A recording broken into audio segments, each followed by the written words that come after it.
Es-tu conscient qu'en tant que parent, tu as le pouvoir de transformer la vie de tes enfants grâce à une routine mensuelle simple à mettre en place, ne nécessitant que peu de temps et adaptable à tes revenus? Ce que je vais te partager va révolutionner ta perspective sur la parentalité et ses possibilités.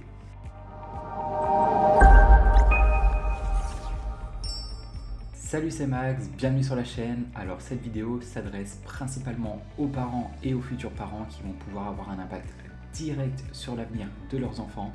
Mais t'inquiète pas, si tu n'as pas d'enfants et que tu ne comptes pas en avoir, cette vidéo est aussi faite pour toi puisque je vais t'expliquer pourquoi il est primordial que tu investisses ton argent, mais surtout que tu l'investisses le plus rapidement possible. Bon, ce n'est plus à prouver, mais ce que nous voulons en tant que parents, c'est d'offrir le meilleur à nos enfants. On va donc tout faire pour qu'ils mangent à leur guise, pour qu'ils puissent avoir une bonne éducation, etc. Mais ce n'est pas vraiment de ça dont on va parler. Ce que je veux souligner, ce sont tous les plaisirs éphémères, qui sont réguliers chez certains parents, mais qu'on veut leur faire en achetant des vêtements adorables ou des jouets colorés qui au final se voient rapidement oubliés ou délaissés par nos enfants. Et je pense que là, plusieurs exemples vous viennent en tête. Mais maintenant, si je vous disais qu'il existait une alternative beaucoup plus intelligente qui permettrait de rendre vos enfants millionnaires. Comment ? Eh bien, en repensant la façon dont vous voulez offrir le meilleur à vos enfants. Leur faire plaisir en achetant des biens ou des services, ça les rendra heureux un certain temps, mais ça restera éphémère. En revanche, si vous commencez à investir dans des investissements long terme, vos enfants vous en seront plus que reconnaissants lorsqu'ils auront atteint l'âge adulte. Et je vais vous montrer la raison pour laquelle vous devez commencer à investir pour vos bouts de chou le plus rapidement possible. Et croyez-moi, même avec des faibles revenus, vous pouvez y arriver.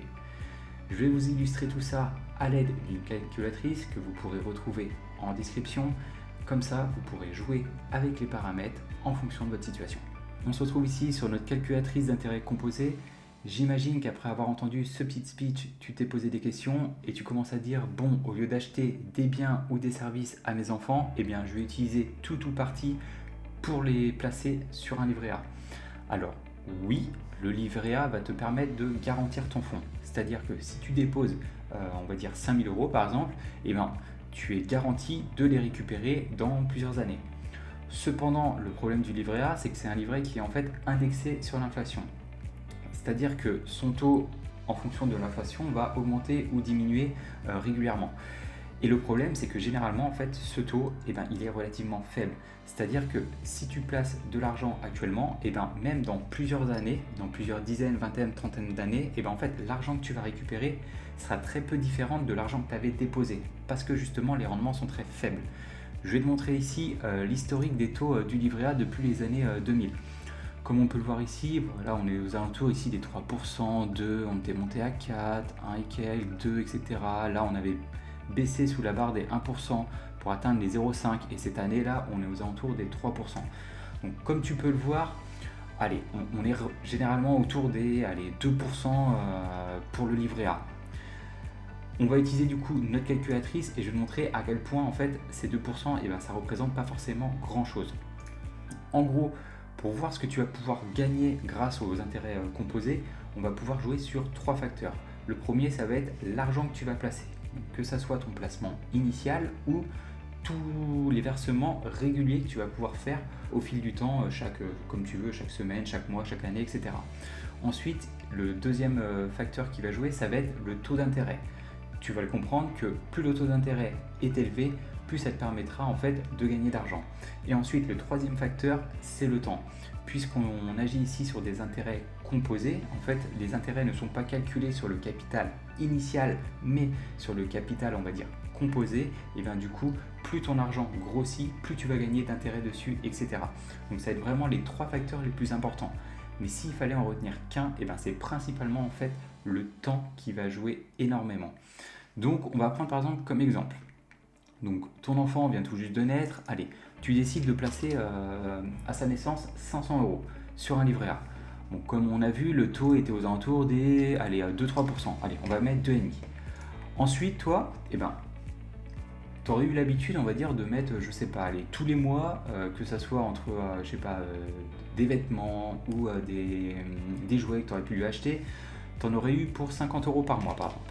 Donc on va mettre ici des versements réguliers de 50 € une fois ici par mois. Ensuite, le calcul des intérêts. Les intérêts sont calculés annuellement, donc une fois par année.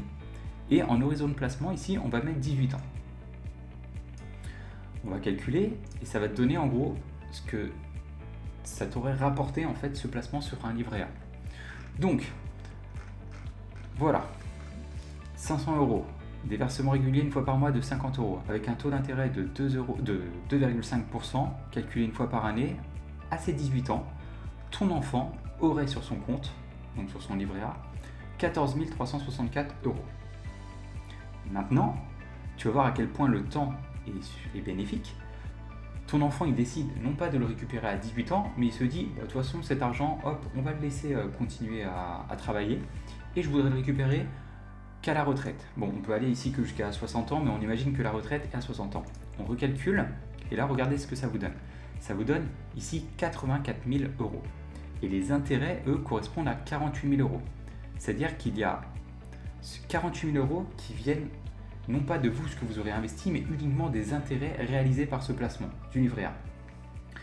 Maintenant, comme je vous disais, le livret A, c'est pas très rémunérateur. Donc on va toujours se replacer ici sur nos 18%.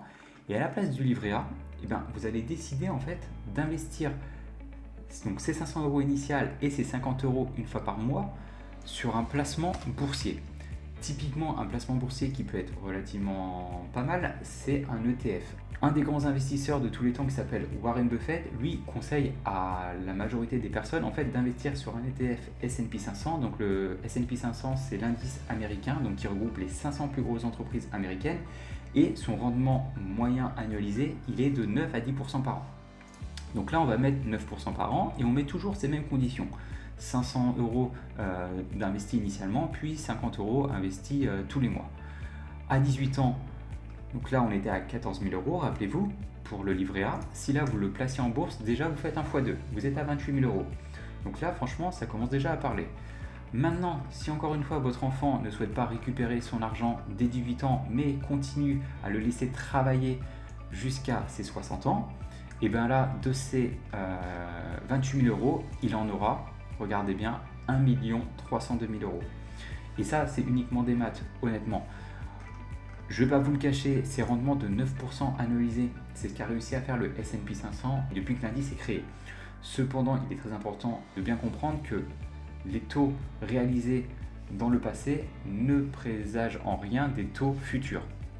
Donc voilà, c'est très important que tu comprennes ça. Maintenant, regardez, imaginons que on va dire que vous essayez du coup d'investir dans un ETF S&P 500, vous avez 9% annualisé, parfait, mais maintenant, au lieu de verser, 50 € par mois, vous décidez d'en verser 100 € pour votre enfant.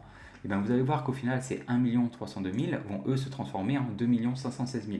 Et donc vous voyez ici toute l'importance en fait de combiner à la fois des versements réguliers, un taux d'intérêt relativement important et une année de détention la plus longue possible. Et donc vraiment, c'est grâce à ces conditions que vous allez pouvoir vraiment aider vos enfants dans leur avenir financier principalement ici. Et donc regardez à quel point en fait il est très important que investir de l'argent pour vos enfants, en fait c'est vraiment primordial dès le début. Et plus ils sont jeunes, plus ça fera la différence. Par exemple, si à la place de commencer à investir dès sa naissance, vous commencez à investir à 18 ans, donc si on fait 60 moins 18, ça va donner 42 ans. S'ils commencent à investir ici à 18 ans, vous verrez que c'est ici 2 500 000, ils vont se transformer en 522 000 €. Vous voyez la différence, à quel point en fait le temps est crucial dans l'investissement. Donc voilà, c'était vraiment une vidéo pour vous montrer qu'il était important que vous investissiez pour vos enfants, et généralement on va vous dire oui, mettez sur des livrets A, etc. C'est ce que vont vous proposer les banquiers, mais honnêtement quand votre enfant est jeune, il n'y a aucun intérêt à investir sur un livret A qui est très peu rémunérateur. Honnêtement, il y a très peu de risques d'investir sur un indice boursier. Le seul moyen que l'indice boursier fasse faillite, c'est qu'en gros toutes les entreprises américaines fassent elles aussi faillite. Croyez-moi que le jour où toutes les entreprises américaines feront faillite, on aura des préoccupations bien plus importantes que notre argent sur nos comptes en banque. Donc voilà, c'était Maxime, j'espère que tu as apprécié cette vidéo. N'hésite pas de nous dire dans les commentaires si toi tu avais déjà pensé à investir pour ton enfant, par quels moyens, etc. Donc n'hésite pas à laisser un message dans les commentaires, ça sera avec plaisir que j'y répondrai. Dans tous les cas, on se retrouve dans une prochaine vidéo. C'était Maxime. Ciao!